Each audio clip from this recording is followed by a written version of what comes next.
Okay lang ba magsalita ako? Go, bro. Pasensya na hindi ko naisip na na-point out kita. Sadyang mas nangibabaw lang talaga yung nangyari kanina dun sa kitchen.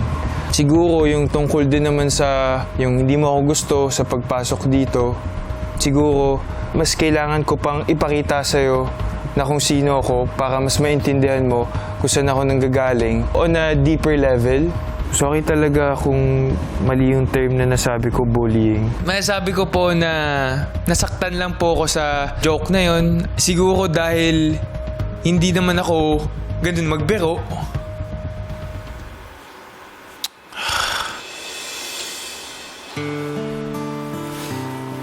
Siyempre kuya, normal naman sa amin na 2 linggo na ako nandito na nagbibiroan kami. Pero may mga joke lang din talaga na alam mo kung nakakasakit ka na, kung parang binababa mo siya. Naramdaman ko na minamaliit ako. Na-realize ko din naman po yun na hindi nila intention na yun yung iparamdam sa akin.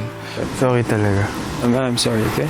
I feel like nagkaayos na ho kami. So I just really hope that we'll stay, good friends talaga. Kami-kami lang naman po yung magkakasama dito eh. It's better to be friends and just restart para mas maalala ko siya.